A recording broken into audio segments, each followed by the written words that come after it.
Okay, so what I want to go about right now is showing some of the workflow for creating your projections in Maya and getting those elements over into Nuke. So right now I'm just going to create camera. So here we go, here's a camera. Just going to move it up and back a little bit.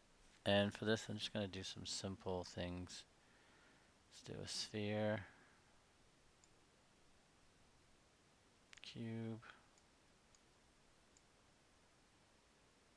cylinder, and a plane.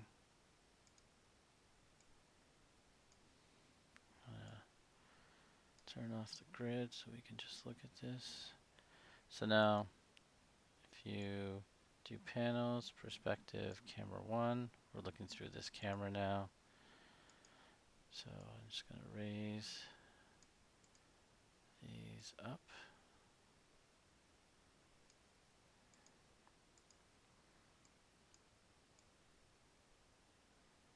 And just to make it easier, I'm going to turn wireframe on.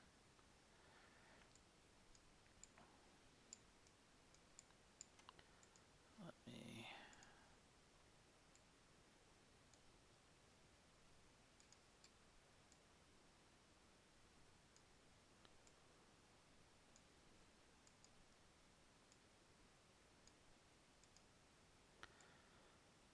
Alright, so let's do that. And then now camera settings, let's do film gate. Let's do overscan. Okay, so there's that. Alright, so let's rotate this just a little. Just want to get a little variance. All this. What is that? So this is our angle of view from this camera. So this is camera 1. So we could say this is technically our projCam, or this could then become our animated camera. So what we can do is we can lock this camera. So we're going to lock, select it so everything's locked, and now let's do Control C, let's do Control D, so we duplicated the camera. So let's say that this one is the animated camera, or shotCam, you can call it whatever you want. So let's say shotCam, and then this is projCam. So the one that we locked, and then the one that we're going to animate. So now the one that we're going to animate, we can unlock, selected, and then here we go with this. So this one's still locked. So I'm just going to do this basic. It's going to stay at a 35mm. Now the shotCam, what we can do is switch to animation, then key, and then set key. So there's frame 1, we're setting the key, and then I'll set a key at 120. And then we didn't go anywhere yet. So everything is basically the same right now. But now let's say we want to actually move in. So let's say we do a straight move in, set the key. Now we can see what we're pulling into from where we were on that camera.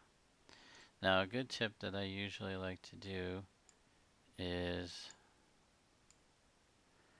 like to switch to either vertex or face for everything, so you can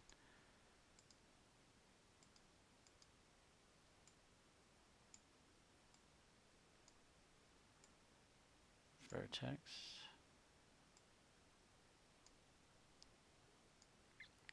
So select everything in the scene.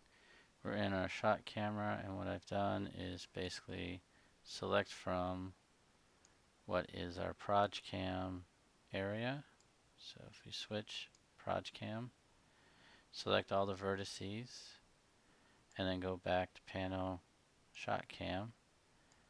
And now you can basically see if everything that you've selected is going to render okay within it. Now, this camera is pretty straightforward. So let's see if we were to do something a little bit crazier. So we're going in. So what if we move the camera up? Set key. So now our camera is going upward. And we're seeing more of our surface area up top. So now you're going to have to decide our projCam, middle mouse drag over, isn't going to cut it for the top planes of our elements.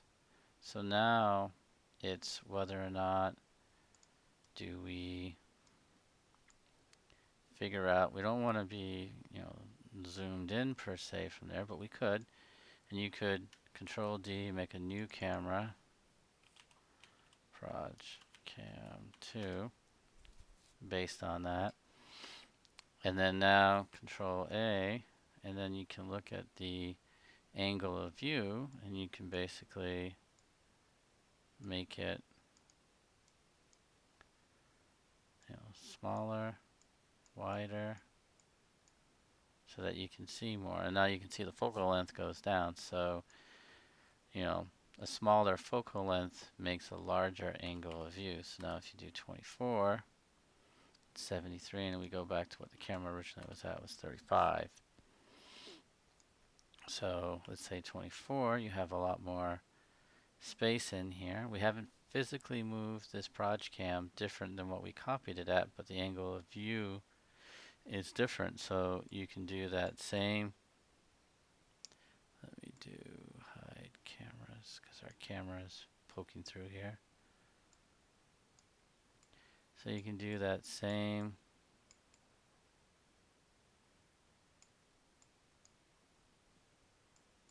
I'm just cycling through. I selected everything and hit F8. That way you can have everything in vertex mode right now. And now I select everything that I see. And now you can go back to that shotCam. And our timeline is all the way in the back. So now we're just going to zoom back and see whether or not that works for everything. And what you can see here is the foreground isn't selected. So that second camera that we made from the last angle with a wider angle of view won't work per se. But what you can do is you could keep increasing the angle of view, or this is where now you can pull back your camera a little bit. Select everything from there. Now switch back to your shot camera. And then now see if everything is selected. Now right now I can see there's a lot of dots outside. So now if I scroll,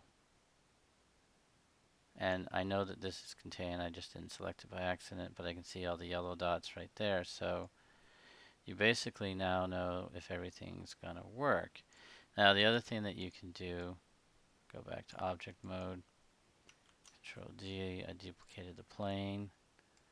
Let me go back into perspective mode. So what I can do is rotate this. Let's say this is your sky, and then just move that back there. And then now panel, let's do shotCam. So you can see it's not fitting. So let's rotate this. So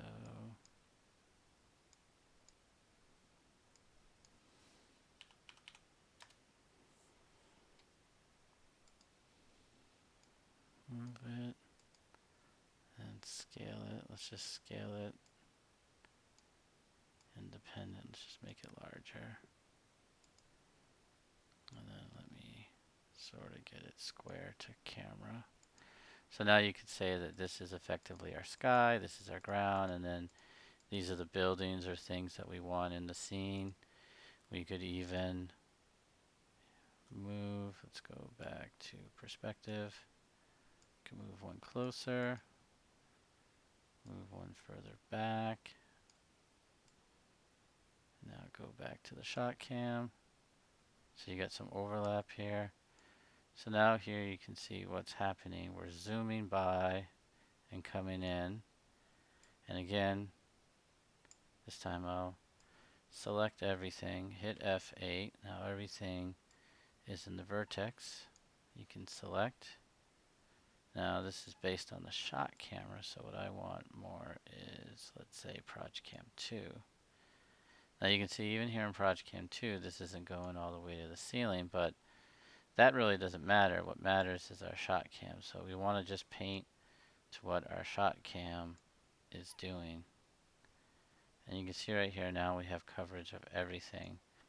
But if you use this projCam 2, we're definitely painting more. So it's just a question of how much room do you really need to paint. And then if we rendered from here, we know we wouldn't need that top area.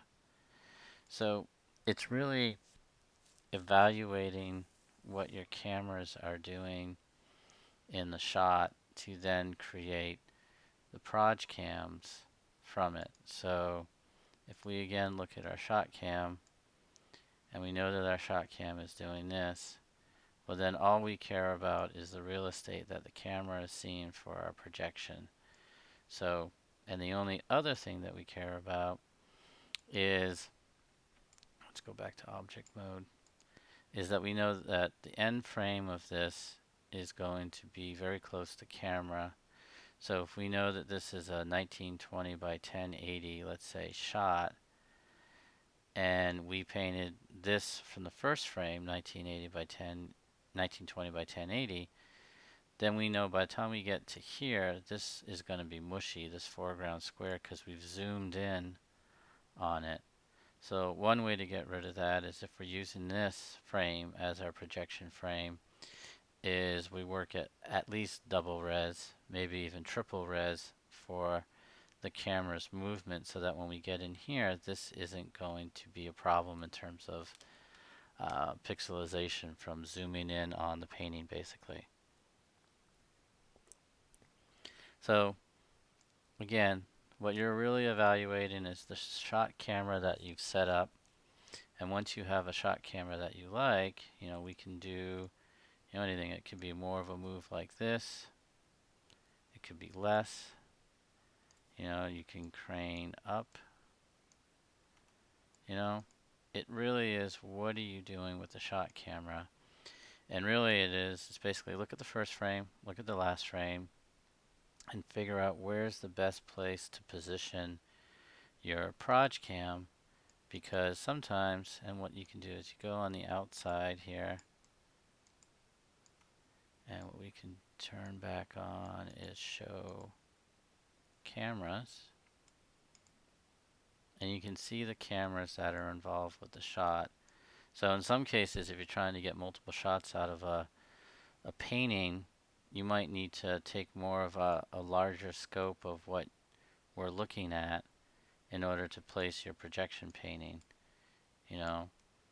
But, if we watch this, you can see there's the animated camera. And then really the difference between the two cameras that we made is this. But part of that is because the camera, if you watch it, it's basically moving in and raising up.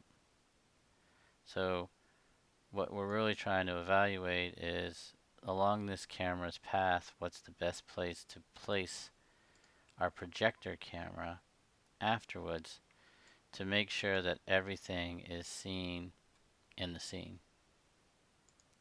Now another thing that you can do within your camera, on any of these cameras, is you can go into the frustum and you can display the frustum. So basically this is literally the angle of view that your camera is seeing. So if we turn on this projCam and display frustum, see the difference in the angle of view? And the reason for that is right here you can see the angle of view is 54. If we go to the second one, it's 73. So you can see again exactly what the lens is doing, and that's the scope of the lens's vision, in the sense of like, the width of your peripheral vision. This is how much it's covering. So this is also another good way to be able to evaluate how much your camera is able to see of your scene. And then even for your shotCam, as it moves in, it can help you to sync up what's going on in the camera. And it's always better to give yourself a little bit more wiggle room to figure it out. So again, sometimes you want to use the first frame, sometimes the last frame, sometimes somewhere in the middle, or sometimes you just need to make a brand new projCam and move it wherever you feel you need to, and increase or decrease the angle of view so that you can see more or less of an area. Usually it's more, but as you know, you give it a wider angle of view, the more wide angle your shot is going to end up having. And basically from here, you basically do the standard projection things in terms of, if this is the camera you're going to use, you render from this camera, you paint to this camera from the render, export out your projCam, export out your geometry, or you make new simple geometry if you want to use cards or some of the actual geometry that's in your scene. And then you bring that over to Nuke, and then you hook that setup up in the Nuke projection. And that's it.